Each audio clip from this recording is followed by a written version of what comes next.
While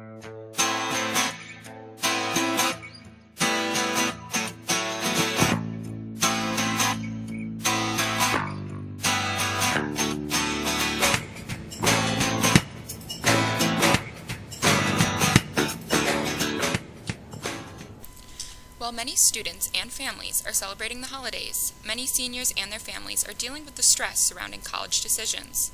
School guidance counselor Mark Keene gives advice on handling stress and making a decision. The way I look at it is typically you want the college to match the goals that you have in your life, so that to be able to explore some of those your senior year even before is always a good idea.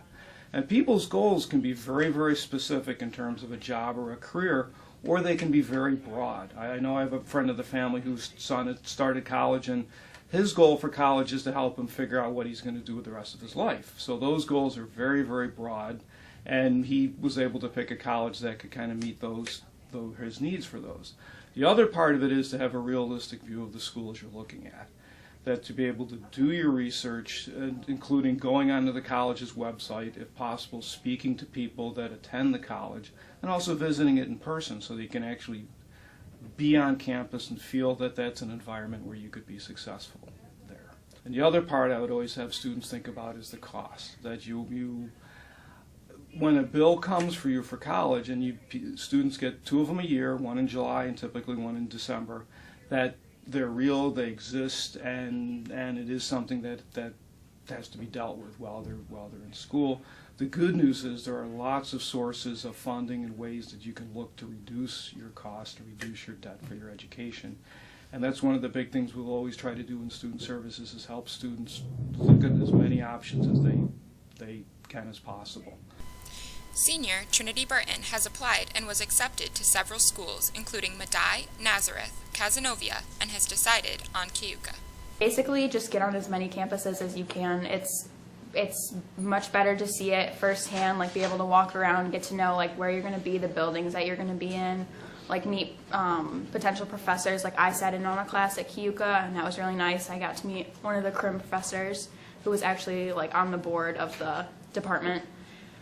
And basically, yeah, just get on campuses. It's much better to see it in person than in pictures. You'll get a feel for like the people, the atmosphere, all that stuff. Fellow senior Josh Washer is considering several schools, including Binghamton, Fordham, and Penn State, but is thinking University of Connecticut is the front runner. He believes researching and visiting campuses is key to making the best choice. There were a couple schools that I was like dead set, like this is going to be one of the top contenders, this is going to be where I want to go, blah, blah, blah. And then I stepped on campus and wanted to leave as soon as I got there. So just like making sure that it actually is what you're perceiving it to be is really, really important. Talk to students who are going there. Like for University of Connecticut, I'm talking to Kendra Harder, and she's told me everything she has to know, everything that she knows about it, and just you can't really get a good fit for it unless you live it. Sheila Wallace has had a slightly more complicated application process, but her motivation to achieve her goals has allowed her to succeed. My process was definitely stressful. I had to start in the summer by choosing songs from my pre-screening auditions, and what that is a video audition to send into the schools that's due around November. And then once I get a successful result from that, I can apply to the school. And then after that, I have to actually audition for the school. So if I didn't start in the summer, then I was kind of lost when school started.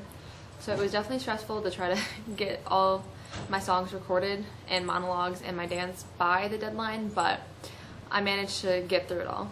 For most students, they have until May 1st to make a final decision. For Eye on the Tigers, I'm Amber Mashuk.